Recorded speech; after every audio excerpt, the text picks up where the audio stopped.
आपण जो विषय घेतलेला आहे प्रबोधनासाठी तो म्हणजे जीवन संगीताचे 7 स्वर आणि यापैकी एक स्वर परमेश्वर हा आपण सध्या प्रबोधनासाठी घेतलेला आहे. कारण परमेश्वराचं महत्त्व किती आहे ते मी मागल्या 2 एपिसोडमध्ये विस्ताराने सांगितलं. आता मी मागल्या खेपेला असं सांगितलं की परमेश्वर कृपाही करत नाही आणि कोपही करत नाही. त्यामुळे आपण कुठल्या तऱ्हेने आपण ते नवस करणं किंवा यज्ञ करणं किंवा अनेक तऱ्हेचे कर्मकांड करणं ह्या सगळ्या गोष्टी केल्याने परमेश्वर प्रसन्न होतो हा केवळ भ्रम आहे. त्याने परमेश्वर प्रसन्न होत नाही. परमेश्वराला प्रसन्न करून घेण्याचे मार्ग वेगळेच आहेत. ते वेगळेच आहेत. तर सांगायचा मुद्दा असा की परमेश्वराला जर प्रसन्न करायचं असेल, त्याची कृपा जर संपादन करायची असेल तर एक गोष्ट लक्षात ठेवली पाहिजे की परमेश्वर कृपा करत नाही आणि कोप करत नाही. जितकं खरं आहे तितकंच त्याची कृपा होते आणि कोप होतो, हेही खरं आहे. तेवढा वामनराय काय सांगता तुम्ही? एकदा म्हणता कृपा करत नाही, कोप करत नाही. एकदा म्हणतात त्याची कृपा होते, कोप होतो. हे काय प्रकरण ते मी सांगतो. आता गंमत अशी आहे की परमेश्वराचा संबंध निसर्ग नियमाशी आहे. हे पहिली गोष्ट लक्षात ठेवली पाहिजे. कारण की नाही, ही गोष्ट जर लक्षात घेतली नाही तर धर्म ही संकल्पना चुकीची होते. आज धर्माचे जे काहीतरी जे घोटाळे झालेले आहे धर्माच्या नावाखाली, त्याचं कारण ते आहे की निसर्गाचे नियमच लक्षात घेतले नाही कोणी. निसर्गाचे नियम मानवी जीवनामध्ये निर्णायक आहेत, महत्त्वाचे आहेत. हीच गोष्ट लक्षात कोणी घेतली नाही. आपण जर आता पाहिला धर्माचा इतिहास, मानवजातीचा इतिहास, संस्कृतीचा हे जर सगळं पाहिलं ना तर निसर्गाचे नियम मानवी जीवनामध्ये महत्त्वाचे आहे हा सिद्धांतच कोणी मांडला नाही. तो जीवनविद्येने प्रथम मांडला. आणि म्हणून परमेश्वराची कृपा होते निसर्ग नियमाप्रमाणे, कोप होतो निसर्ग नियमाप्रमाणे. होतो, करतो नाही. इथे लक्षात ठेवा 2 शब्द महत्त्वाचे आहेत, करणं आणि होणं. करणं वेगळं आणि होणं वेगळं. परमेश्वराची कृपा होणं आणि परमेश्वर कृपा करणं या 2 शब्दात फरक आहे. म्हणून परमेश्वर कोणावरही कृपा करत नाही, कोप करत नाही. पण निसर्गाच्या नियमाप्रमाणे त्याची कृपा होते किंवा कोप होतो. म्हणून हे निसर्गाचे नियम मानवी जीवनामध्ये महत्त्वाचे आहेत, निर्णायक आहेत. ही गोष्ट एकदा लक्षात आली ना की सगळं कर्मकांड गळून पडतं. आणि हे कर्मकांड गळून पडलं ना की धर्माची संकल्पना ही आपली किती बोथड आहे आणि चुकीची आहे हे ध्यानात येईल. धर्म ही संकल्पना आज आपण जी केलेली आहे ती किती चुकीची आहे आणि बोथड आहे हे आपल्याला कळेल जर निसर्गाच्या नियमाचं महत्त्व कळेल तर.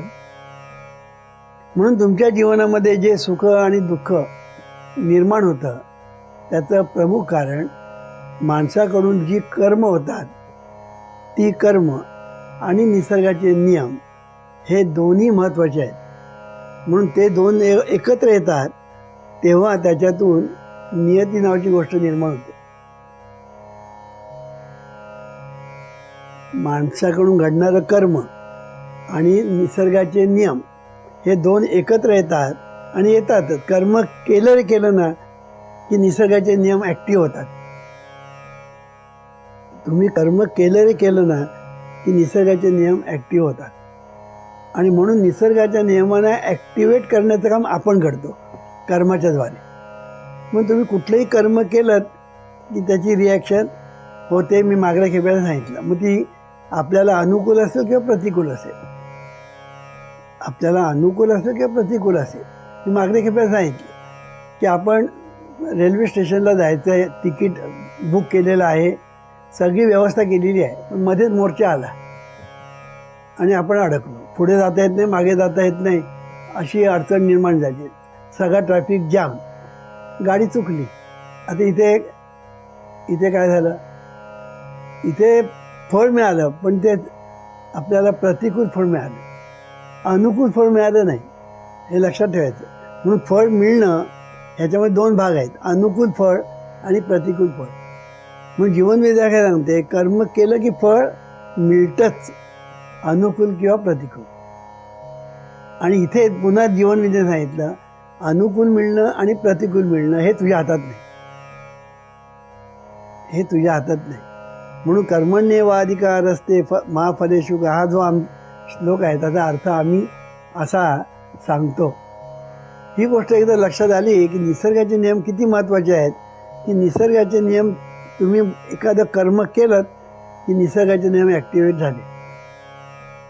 आणि हे निसर्गाचे नियम किती आहेत, परमेश्वर जसा इन्फिनिट आहे, अनंत आहे, तसे निसर्गाचे नियम अनंत आहेत, इनकॅल्क्युलेबल. मग तू आपल्याला किती माहिती आहेत, जे माहिती आहेत ना त्यानेच आपली एवढी प्रगती झालेली आहे. मग सगळे माहिती झाली तर केवढी प्रगती होईल. उदाहरण देतो मी, गुरुत्वाकर्षण शक्ती पूर्वी पण होती, रामायणाच्या काळात गुरुत्वाकर्षण शक्ती होती आणि आपल्याही काळात होती. पण त्याचा शोध कोणी लावला, न्यूटनने. शोध कोणी लावला, न्यूटनने. मग त्याला इन्व्हेन्शन म्हणत नाही, त्याला डिस्कवरी म्हणतात, आहे की नाही. त्याला इन्व्हेन्शन म्हणत नाही, डिस्कवरी. म्हणून जे होतं ते शोधून काढणं म्हणजे डिस्कवरी. तर मी हे का सांगतो आहे की निसर्गाचे नियम अनेक आहेत, पण ते शोधून काढणं म्हणून आपली मानवजात प्रगती करू शकतो. आणि हे निसर्गाचे जे नियम आहेत त्या निसर्गाच्या नियमाप्रमाणे जीवनमूल्य ठरत असतात. नैतिक मूल्य वेगळी आणि जीवनमूल्य वेगळी. तर सांगायचा मुद्दा असा की निसर्गाचे नियम मानवी जीवनामध्ये निर्णायक ठरतात. आणि म्हणून आजपर्यंत त्याचा विचार कोणीही न केल्यामुळे परमेश्वर कृपा करतो आणि कोप करतो याच्या आहारी लोक गेले.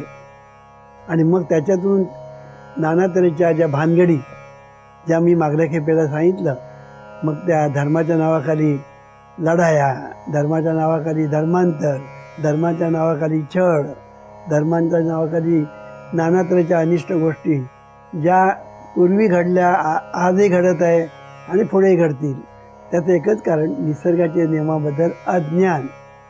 ते जीवनविद्येने सांगितलं की तुम्ही एकदा निसर्गाचे नियम लक्षात घेतलेत की कृपा करणं आणि कोप करणं परमेश्वराच्या हातात नाही.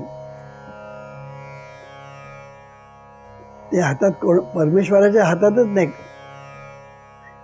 कृपा होणं किंवा कोप होणं हे निसर्गाच्या नियमाप्रमाणे होणार. तुमचं कर्म आणि निसर्गाचे नियम याच्यातून तुम्हाला ते फळ काय मिळायचं, अनुकूल का प्रतिकूल, ते ठरणार. ही गोष्ट एकदा ध्यानामध्ये आली की किती गोष्टीचा उलगडा होतो, किती गोष्टीचा उलगडा होतो. की आज आपण आपली सगळी शक्ती, पैसा, श्रम, वेळ हे आपण कितीतरी वाया घालवतो, कितीतरी गोष्टीत वाया घालवतो, आणि की नाही, कितीतरी गोष्टी आपण वाया घालतो. की उपासनेच्या नावाखाली आपण ज्या गोष्टी आज करतो त्या, आणि जीवनविद्या सांगते उपासनेच्या नावाखाली काय केलं पाहिजे, ह्याच्यामध्ये जमीन आसमानाचं अंतर आहे. मागल्या काही वेळा सांगितलं, उपासना कशाला म्हणतात, शुभ चिंतावे, शुभ इच्छावे, शुभ बोलावे, शुभ करावे, हीच उपासना, हीच आराधना, हीच भक्ती. आता ही करायचं सोडून जर आपण बाकीच्या गोष्टी, उपास, तपास, तीर्थयात्रा, व्रतवैकल्य वगैरे वगैरे करत आपण जर बसलो तर ह्याच्यातून शहाणपण येणार कसं? ह्या गोष्टी केल्याने शहाणपण कसं येणार? मी उपवास केला, निर्जय उपवास केले, शहाणपण कसं येणार? प्रकृतीवर मात्र परिणाम होणार, प्रकृतीवर मात्र परिणाम होणार, आणि त्याचे परिणाम त्याला आणि इतरांनाही भोगावे लागतात. म्हणजे शहाणपण जर नाही तर सगळं व्यर्थ आहे, हे जीवनविद्या सांगते. शहाणपण कशामध्ये आहे? परमेश्वराचं रूप आणि स्वरूप समजून घेण्यामध्ये शहाणपण आहे. आणि त्याच्यामध्ये महत्त्वाचा भाग म्हणजे निसर्गाचे नियम. म्हणून निसर्गाचे नियम जे आहेत ते परमेश्वराचे अवयव आहेत असं आम्ही सांगितलं. जीवनविद्या काय सांगते की निसर्गाचे नियम हे परमेश्वराचे अवयव आहेत.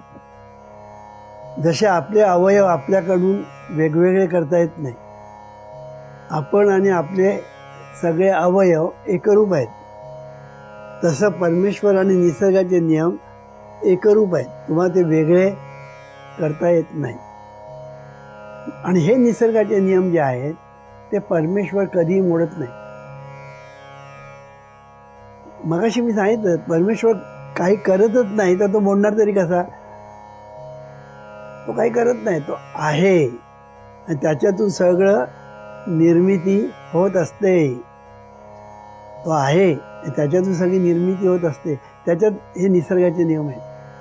म्हणून निसर्गाचे नियम ते परमेश्वराच्या अंगी आहेत. कळलं की नाही. आहेस तू अंगा अंगी डोळे उघडी असं एके ठिकाणी तुकाराम महाराज म्हणतात. हे निसर्गाचे नियम अंगी आहेत आणि हे निसर्गाचे नियम जे अंगी आहेत ते मानवी जीवनामध्ये महत्त्वाचे आहेत आणि ते परमेश्वर कधीच मोडत नाही. आपण म्हणतो स्पेशल केस, ते कोण करतं? माणसं करतात. माणसंच नियम करतात आणि माणसंच नियम मोडतात. कळलं की नाही. माणसंच नियम करतात, माणसंच मोडतात. आता सध्या क्रिकेटचा जोरात चाललेला आहे.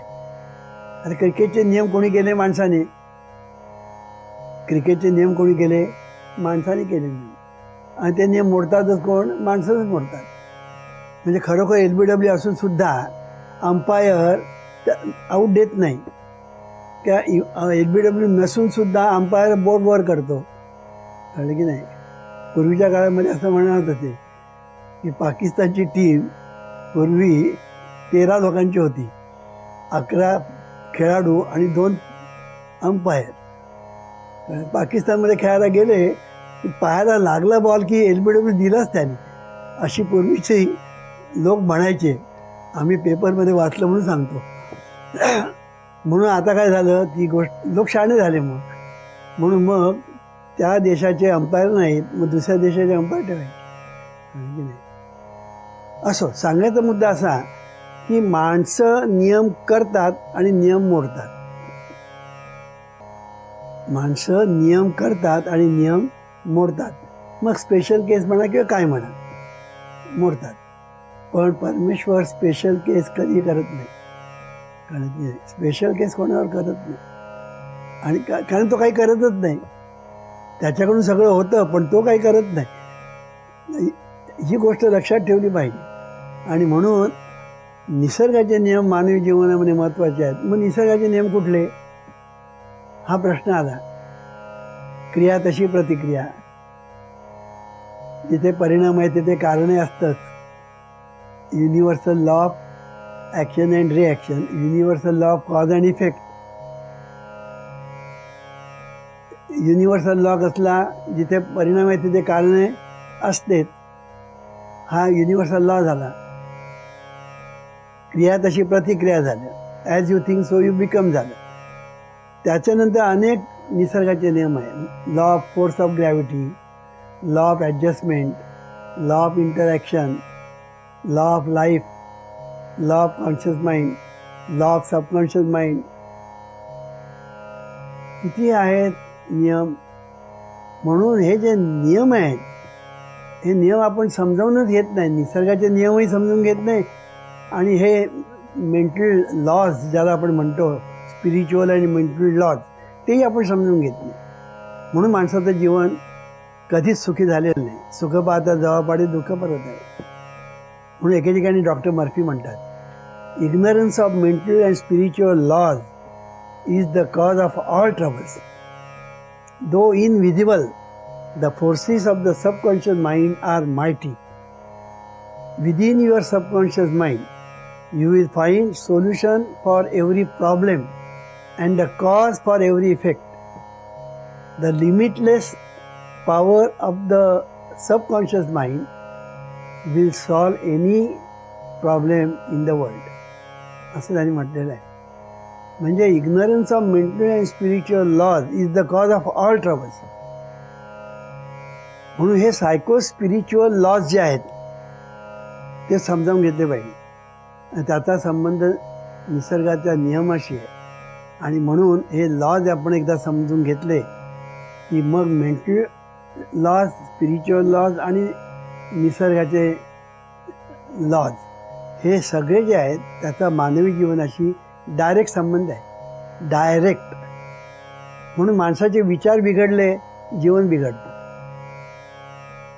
भावना बिघडल्या, जीवन बिघडतं. संकल्प बिघडले, जीवन बिघडतं. इच्छा बिघडली, जीवन बिघडतं. म्हणजे तुम्ही जर काही सगळ्याच ज्या गोष्टी बघितल्या ना, स्पिरिच्युअल अँड सायकोलॉजिकल या दोन्ही बघितल्या, तर त्या ठिकाणी इग्नरन्स जे आहे ते माणसाच्या दुःखाचं कारण आहे. पण हे कोणी सांगितलं का आतापर्यंत? हे सांगत नाही. मग आपण काय सांगतो? आपल्या हातात काही नाही, सगळं काही देवाच्या हातात आहे, कृपा कर त्याची होते, तो करतो वगैरे वगैरे. म्हणून उपास करा, यज्ञ करा, दानधर्म करा, अमुक करा, तमुक करा. ह्या अनेक गोष्टी आपल्याला सांगितल्या, कळलं की नाही? ह्याचा काही संबंध नाही, ह्याचा काही संबंध नाही. म्हणून जीवनविद्येने हा सिद्धांत मांडला की निसर्गाचे नियम पाळणं हा धर्म आणि निसर्गाचे नियम लाथाडणं हा अधर्म. अगदी सोपं करून टाकलं. धर्म अधर्म कशाला म्हणतात? निसर्गाचे नियम पाळणं यात धर्म आहे आणि निसर्गाचे नियम मोडणं यात अधर्म आहे. म्हणून जगातल्या सर्व लोकांनी निसर्गाच्या नियमाप्रमाणे वागायचं ठरवलं. आनंदी आनंद आहे, आनंदी आनंद आहे. निसर्गाच्या नियमाप्रमाणे वागा. आणि निसर्गाचे नियम सर्वांना सारखे. आमचा देव तुमचा देव कुठे आला? निसर्गाचे नियम सर्वांना सारखे. आणि म्हणून जीवनविद्येने एवढं हे सोपं केलेलं आहे, कळलं की नाही? तत्त्वज्ञान इतकं सोपं केलेलं आहे जीवनविद्येने की ते प्रॅक्टिकल केलं पुन्हा, की तुमच्या जीवनाशी त्याचा डायरेक्ट संबंध येतो. आणि म्हणून हे निसर्गाचे नियम एकदा आपण समजून घेतले आणि त्याप्रमाणे आपण जीवन जगण्याचा प्रयत्न केला, सगळं यथासांग होतं. म्हणून धर्म कशामध्ये ते सांगितलं, उपासना कशाला म्हणतात तेही सांगितलं. शुभ चिंतावे, शुभ इच्छावे, शुभ बोलावे, शुभ करावे, यात उपासना आली, यात भक्ती आली, आराधना सगळं याच्यात आलं. आणि धर्म अधर्म कशात आलं? हे निसर्गाचे नियम मोडणं म्हणजे अधर्म, पाळणं म्हणजे धर्म. किती सोबत आलं. मग जीवनामध्ये निसर्गाचे नियम पाळण्याकडे आपल्या प्रवृत्ती झाली पाहिजे. पण निसर्गाचे नियमच जर माहिती नाही आणि त्याचा आपल्या कर्माशी संबंध आहे हेच माहीत नाही, तर पुढे बोलण्याचा प्रश्नच येत नाही. आणि हे आतापर्यंत कोणीही सांगितलेलं नाही. सगळ्यांचा धर्माचा इतिहास घ्या, संस्कृतीचा इतिहास घ्या, पंथांचा इतिहास घ्या, इथे कोणीही सांगितलेलं नाही. आणि हे जर सांगितलं गेलं असतं तर जगाचा इतिहास वेगळाच झाला असता. जगाचा इतिहास वेगळा झाला. आणि म्हणून हे शुभ चिंतन करणं, शुभ इच्छा करणं, शुभ बोलणं आणि शुभ करणं या सगळं आलं. धर्म आला, उपासना आलं, कर्म चांग आलं, पुण्य आलं. आणि ह्याच्यातून निष्पन्न काय?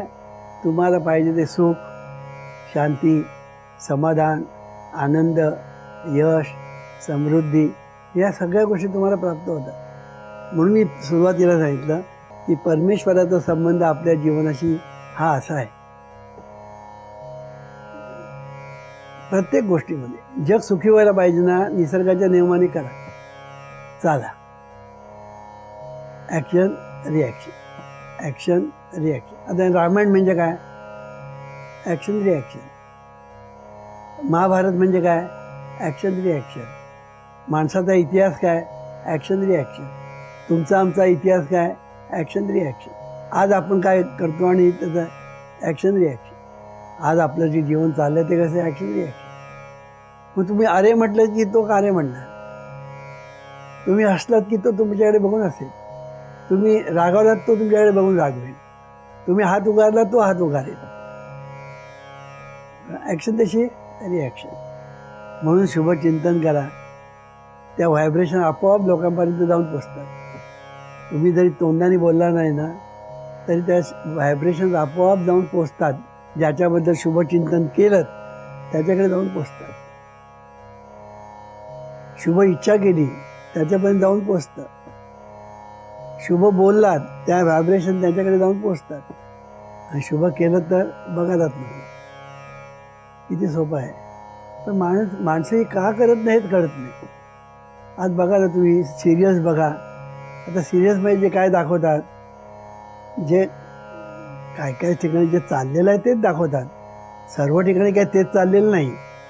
पण जे काही चाललेलं आहे ते आता अतिशयोक्ती करून दाखवतात, तो भाग वेगळा.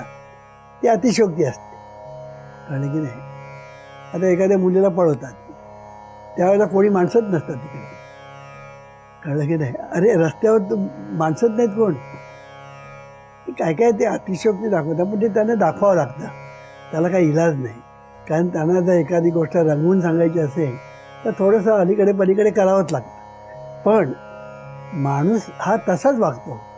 कारण की थोडंफार अलीकडे पलीकडे असेल, त्या सिरियलमध्ये अतिशयोक्ती असेल, पण माणूस तसाच वागत असतो.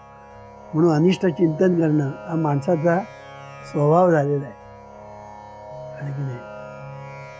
अनिष्ट विचार करणं, अनिष्ट बोलणं, अनिष्ट करणं आणि अनिष्ट इच्छा करणं, ह्याच गोष्टी माणसाचा स्वभाव झाल्या. आणि म्हणून सुख पाहता जवळपास दुःख पडलं. पण सांगितलं काय गेलं, संसार दुःख मूळ चोहीकडे इंग. संसाराने काय केलेलं आहे, काहीच केलेलं नाही. बायका मुलांनी काय केलं, काहीच केलेलं नाही. जे केलं ते तू केलं. कळलं की नाही. आणि म्हणून जे करशील ना ते शुभ चिंतन कर, शुभ इच्छा कर, शुभ बोल, शुभ कर. यात धर्म आला, यात उपासना आली, यात भक्ती आली, यात आराधना आली, यात आरती आली, सगळं आलं. म्हणून हे करायचं की न करायचं हे तू ठरव. म्हणून तूच आहेस तुझ्या जीवनाचा शिल्पकार. ईश्वरा सर्वांना चांगली बुद्धी दे, आरोग्य दे. सर्वांना सुखात आनंदात ऐश्वर्यात ठेव. सर्वांचं भलं कर, कल्याण कर, रक्षण कर.